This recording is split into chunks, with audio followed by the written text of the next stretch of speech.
Good evening, guys. For the record, I just kind of stumbled across one of your videos. I just did an introductory video of my own for the vinyl community. But anyhow, you basically you got me pretty pumped watching your video. I love the debate aspect of what you did with it, you and you two guys together. Otherwise, as I noticed that you didn't really have a video response. You had a lot of comments and everything on your video. That and here soon I was going to do a rock memorabilia kind of video of all the stuff that I do own, but all the albums that you mentioned in your video are great. I mean, I have like all the Reich. Loved them guys since the very beginning. Otherwise, I'm a little more old school. I'm 40 years old. I'm from Missouri. My name's Kevin. But anyway, and I grew up, I got like 4 older brothers. My oldest brother is in his late 50s, so I've listened to pretty well everything through the years. And I'm in St. Louis. I got KC95, which I posted my introductory video. You'll see I put a bunch of sound bites of our radio station out of St. Louis from 1967 cents. But anyway, some of my favorite albums, just a few. I'm just going to put a few here for you, but I'm going to give you the main one that I really like for probably sometimes the test of time. This is an original from Germany. I know you've probably heard of Nectar, but Nectar's Remember the Future. This was from my brother Tony's collection from years ago. He bought it, went back when it came out. I believe 1960. This came out in 1969. But Nectar's Remember the Future, which is pretty psychedelic. Really awesome artwork cover. And the vinyl is in mint condition, still plays perfect. Another one, this one here, a good friend of mine, which was my brother Tony's friend, he lent me a copy at one time. Aphrodite's Child 666 album, which you can see the damage on this one. It is pretty rough, but the vinyls are intact in mint condition. The original labels play great, and that was the thing. I borrowed the album from him, just made a copy of it on cassette tape. But anyway, long story short, I picked this up at a thrift store for 50 cents, not even a week later, but with the original artwork and everything in it. But this is a great concept album too. As you can see, all the bad damage to it though. But I've got the sheets, actually, the lyrics and everything printed out. I had to do that later. But anyway, I will just call mine Rush Hemispheres. That would be my probably favorite. It's one of my favorites of all time. And I know you guys probably know the inside concept art and everything to it. As a matter of fact, I'm pumped right now because they're getting ready to release the new album, Clockwork Angels, which is going to be a concept album by Rush. So that's going to be awesome because they haven't done one since, well, actually since this album. This was the album 1978 that they quit doing pretty well concept albums. Except for a little bit of Permanent Waves. You know, they do a few songs that kind of ran into each other. But that...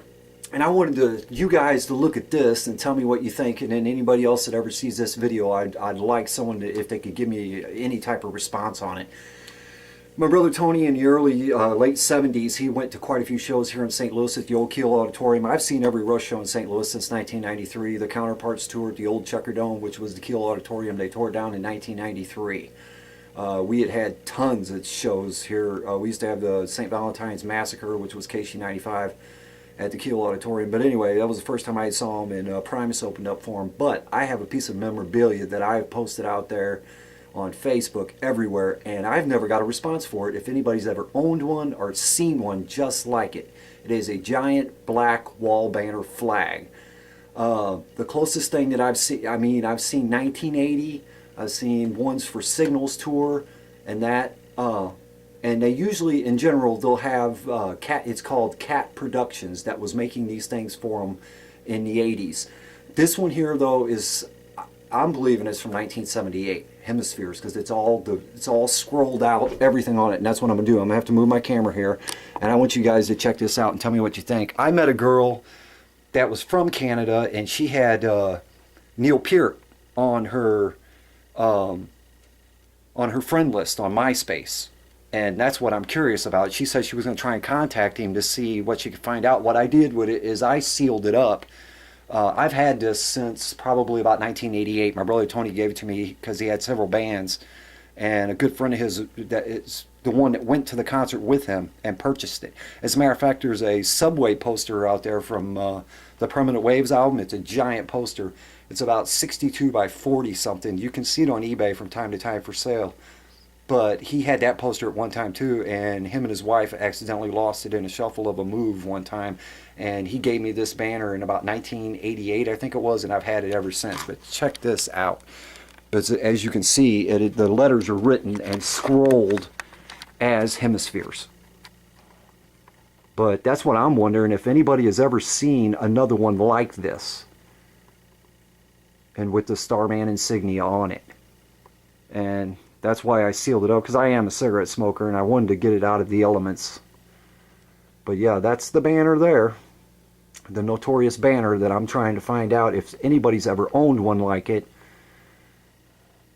And, you know, I'm just trying to verify the actual year on it, because it does not have any markings. Because usually on the other ones that I've seen on eBay and stuff, down here in the lower corners and stuff, on the arch right here, it'll have the year and Cat Productions that made it.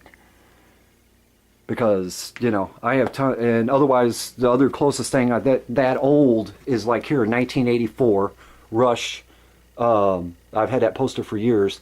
That's from 84. That's the Grace Under Pressure tour.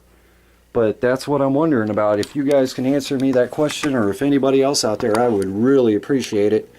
Because I'm just trying to verify a year here. And so, otherwise, I enjoy your videos. I subscribe to your channel. Otherwise, if you get a chance, if you can check out my stuff, if you like and comment, and anything you'd like to send me back, I appreciate it. And you guys keep rocking on. I'll keep watching your stuff. Have a great night. Bye.